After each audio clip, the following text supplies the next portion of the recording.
बहुत समय पहले ईरान देश के मशहूर शहर तबरेज के पास एक गरीब अंधा भिखारी रहता था। वो सुबह होने से पहले उठता, बाएं हाथ में लकड़ी का एक बड़ा प्याला लेता और दाएं हाथ में लाठी संभालकर बाजारों में भीख मांगने निकल जाता था। वो सारा दिन गलीगली ऊंचे स्वर में भीख मांगता और जब सूरज पश्चिम की तरफ झुकने लगता तो शहर से बाहर अपनी टूटी फूटी झोपड़ी में रात बिताने आ जाता। अंधे भिखारी की आवाज में बड़ा दर्द था। भीख मांगते हुए वो तरह तरह की सीख देने वाली बातें हमेशा ऊंची आवाज में कहा करता था।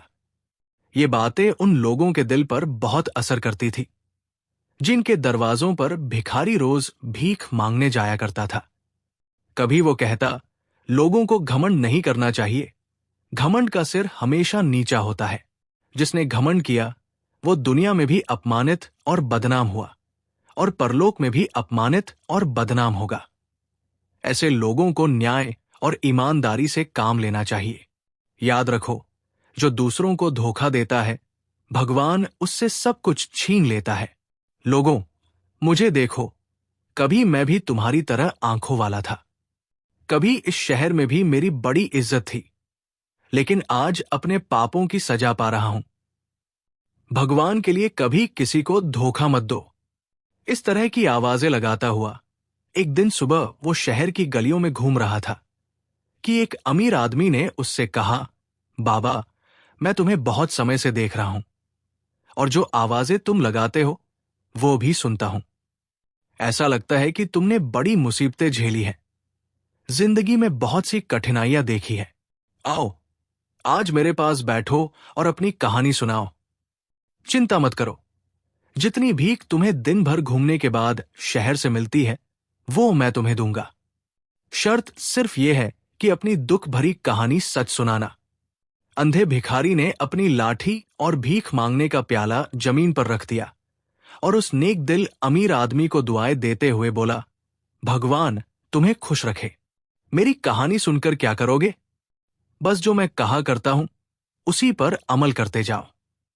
मैं ऐसा बुरा और कठोर दिल आदमी हूं कि मेरी कहानी सुनने के बाद जब तुम मुझे तिरस्कार करके अपने घर से निकाल दोगे। अमीर आदमी ने अंधे भिखारी को विश्वास दिलाया कि वो ऐसा व्यवहार हरगिज नहीं करेगा, बल्कि वो तो सीख लेने के लिए उसकी कहानी सुनने का इच्छुक है। अंधे भिखारी ने ठंडी सांस भरकर यूं अपनी कहानी सुनानी शुरू की। जनाब, मैं शहर तबरेज का रहने वाला हूं और अपने माता पिता का इकलौता बेटा था। उन्होंने बड़े प्यार और मोहब्बत से मेरी परवरिश की। मेरी मां मुझे छोटा सा छोड़कर ही मर गई थी और मेरी देखभाल करने वाला मेरे पिता के सिवा कोई और नहीं था। मेरे पिता निहायत गरीब आदमी थे। सारा दिन घूम फिरकर अलग अलग चीजें बाजारों में बेचते थे। वो अपने काम में बड़े मेहनती और ईमानदार थे, इसलिए भगवान ने उनके कारोबार में तरक्की दी। धीरे धीरे उनके खरीदार जमा हो गए और उन्होंने शहर के मुख्य बाजार में एक दुकान खरीदी। कुछ समय बाद जब उन्होंने जवाहरात की खरीद फरोख्त का कारोबार शुरू किया तो शहर में मेरे पिता की बड़ी शोहरत थी। दूसरे व्यापारी और जौहरी उन्हें जुबानी वादे पर हजारों और लाखों के जवाहर दे दिया करते थे और सारे शहर में, बल्कि पूरे देश में मेरे पिता की ईमानदारी और सच्चाई की धूम थी। हर आदमी उनकी इज्जत करता था। धीरे धीरे मेरे पिता अपनी इन्हीं अच्छाइयों के कारण इस देश के सबसे दौलतमंद जौहरी बन गए। मुझे उन्होंने हमेशा अपने साथ कारोबार में शामिल रखा था और व्यापार की ऊंच नीच अच्छी तरह समझाई थी। वो कहा करते थे कि बेटा, ये सब दौलत और कारोबार मेरे बाद तुम्हारा है और तुम्हें इसे संभालना होगा, लेकिन याद रखो, ईमानदारी, मेहनत और सब्र व्यापार की जान है। जब तक इन बातों पर अमल करते रहोगे तुम्हें कोई तकलीफ नहीं होगी और अगर भगवान न करे तुमने व्यापार में बेईमानी, धोखे को जगह दी और लोगों से झूठे वादे करके माल खरीदना शुरू किया, उन्हें समय पर पैसे नहीं दिए, तो समझ लो कि एक दिन न सिर्फ ये तमाम दौलत तुम्हारे हाथ से जाती रहेगी, बल्कि तुम भगवान और उसकी दुनिया के सामने भी अपमानित और बदनाम हो जाओगे। इसलिए तय कर लो कि कैसे भी हालात आए, ईमानदारी और न्याय को हाथ से जाने न दोगे। मैं अपने पिता की ये अच्छी बातें और सीख देने वाली बातें ध्यान से सुनता और उन पर अमल करने का वादा करता। कुछ समय बाद मेरे पिता दूसरे व्यापारियों के साथ मोती खरीदने के इरादे से विदेश के सफर पर रवाना हुए। उन्हें इस कारोबार में बड़ा अनुभव था, मगर कुछ दिन के अंदर ही भगवान की लीला से वो बीमार होकर मर गए। पिता के मरते ही दुनिया मेरी आंखों में अंधेरी हो गई। ऐसा लगा कि इस दुख से मैं अपने होशवास खो बैठूंगा। किसी बात और किसी काम में मन नहीं लगता था। हर वक्त पिता की सूरत आंखों के सामने रहती थी। एक कोने में चुपचाप आंसू बहाता रहता। धीरे धीरे ये हालत दूर होनी शुरू हुई। मैंने अपनी दुकान की तरफ ध्यान दिया। दूसरे व्यापारियों ने मेरा हौसला बढ़ाया, हर तरह की सलाह और मदद का वादा किया। और जब मैं दुकान पर बैठने लगा, ध्यान देने लगा, तो वो तमाम ग्राहक जो मेरे पिता की जिंदगी में जवाहरात खरीदने के लिए दुकान पर आते थे, अब भी आने लगे। कुछ समय तक तो मैं अपने पिता की इच्छा के अनुसार ही ईमानदारी से कारोबार चलाता रहा, मगर फिर ऐसा हुआ कि ज्यादा से ज्यादा दौलत कमाने का जुनून मेरे सिर पर सवार हो गया। मैं चाहता था कि दुकान में जितनी तिजोरियां हैं, उन सब में सोने की अशर्फियां और हीरे जवाहरात नीचे से ऊपर तक भरे हुए हों, और मैं उन्हें देख देख कर खुश होता रहूं। दौलत कमाने की ये इच्छा रोज बरोज बढ़ती ही गई, यहां तक कि मैं अपने पिता की तमाम सीख भूल गया और कारोबार में बेईमानी से काम लेने लगा। मैंने महसूस किया कि ग्राहकों को धोखा और छल देकर मैं ज्यादा दौलत कमा सकता हूं।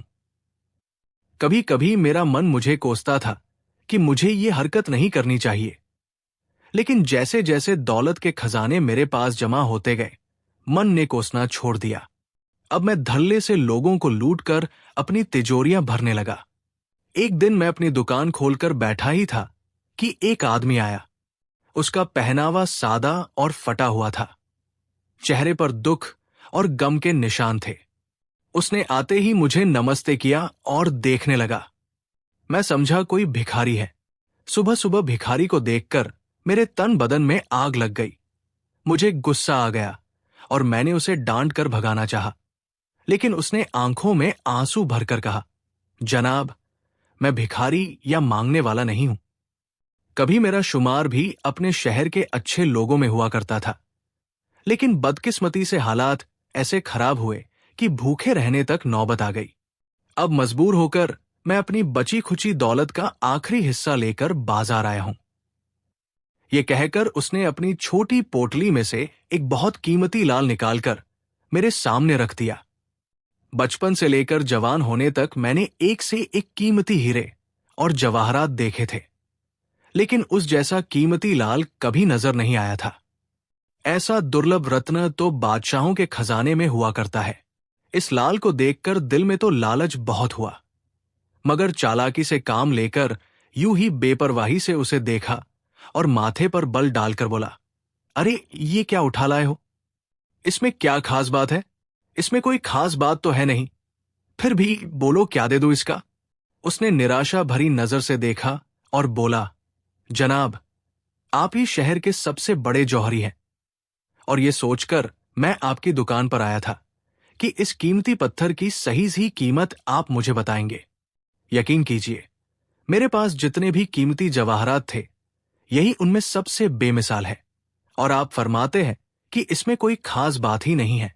उस व्यक्ति की ये बात सुनकर मैंने एक बार फिर उस लाल को हाथ में उठाया और गौर से देखा। वास्तव में वो बेहद कीमती पत्थर था। उसकी कीमत 1-1.5 लाख सोने की अशर्फियों से क्या कम होगी। लेकिन मैंने कंजूसी से गर्दन हिलाते हुए कहा, अरे साहब, आपको धोखा हुआ है। ये लाल इतना कीमती नहीं, इसमें तो कई कमी है।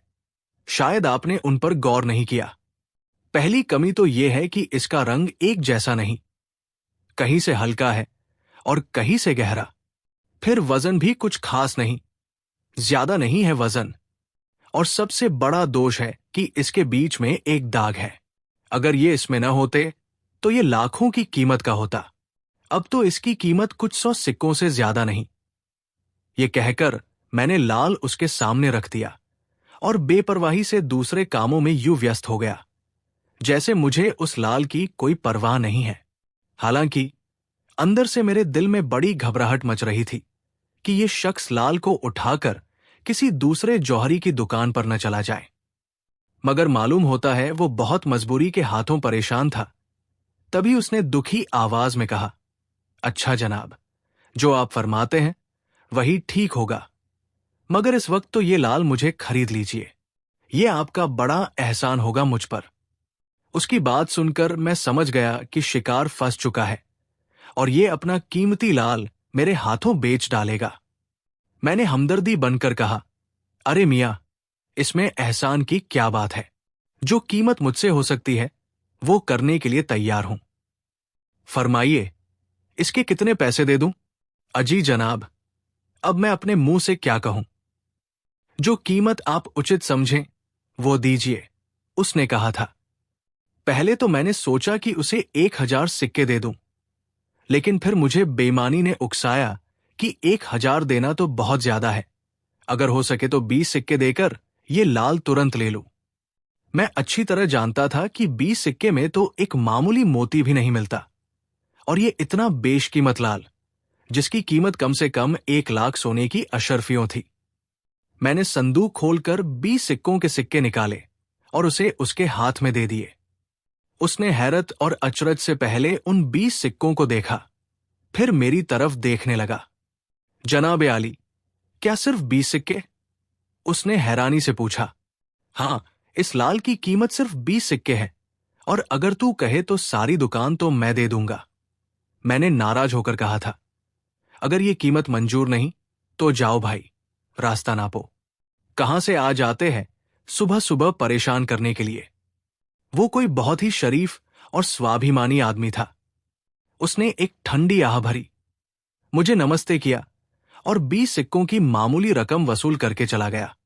उसके जाते ही मैंने झपट कर लाल उठाया, उसे चूमा और झट से अपनी तिजोरी में बंद कर दिया। वाह रे मेरे मालिक, सुबह सुबह कैसा जबरदस्त मुनाफा कमा दिया।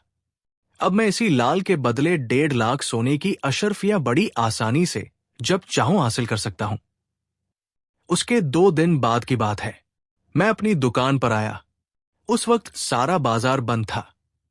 मैं ही ऐसा दुकानदार था जो सूरज निकलने से पहले भी दुकान खोलने का आदी था, ताकि ग्राहक सबसे पहले मेरी दुकान पर आए। थोड़ी देर बाद मैंने बाहर सड़क पर घोड़े की टापों की आवाज सुनी। मैं समझा कि शायद कोई ग्राहक आया है। मैंने दुकान से बाहर झांका तो क्या देखा कि एक आदमी घोड़े पर सवार चला रहा है। मेरी दुकान के सामने पहुंचते ही वो अचानक घोड़े की पीठ पर से जमीन पर गिरा दिया गया और कोई आवाज निकाले बगैर मर गया। सवार के गिरते ही कई राही और कामकाज पर जाने वाले मजदूर और ऐसे ही दूसरे आदमी दौड़ते हुए आए और आते ही मुझे घेर लिया, क्योंकि मैं घोड़सवार के गिरते ही अपनी दुकान से निकलकर उसके करीब पहुंच गया था और मेरा इरादा यह था कि जो कुछ उसकी जेब में होगा वो निकालकर अपने कब्जे में कर लूं। उन लोगों ने आते ही उस पर हमला कर दिया। कोई जूते मारने लगा, किसी ने घूंसे लगाए और कोई मुझे लाठी से पीटने लगा। वो सब एक आवाज होकर यही कहते थे कि घुड़सवार को तुमने मारा है। मैंने लाख दुहाई दी कि मैंने इसे मारना तो दूर, छुआ तक नहीं, लेकिन किसी ने मेरी एक न सुनी। देखते देखते लोगों ने मेरी जमकर पिटाई कर दी। मैंने अपने व्यापारी भाइयों और दूसरे उन दुकानदारों को मदद के लिए पुकारा जो अपनी अपनी दुकानें खोल चुके थे, लेकिन कोई मदद के लिए नहीं आया। सब दूर खड़े तमाशा देखते रहे। दरअसल सब मेरी चालाकियों और धोखे से अच्छी तरह वाकिफ हो चुके थे और मुझसे नफरत करने लगे थे। इतने में शहर का कोतवाल सिपाहियों समेत आ गया। वो भी मुझसे नफरत करता था, क्योंकि एक बार मैंने उसकी पत्नी से सोने के एक हार की 4 गुना कीमत वसूल की थी। कोतवाल ने आते ही पहले तो मेरी पिटाई की, फिर गिरफ्तार करके शहर के अधिकारी की अदालत में ले गया। शहर का अधिकारी बहुत बदमाश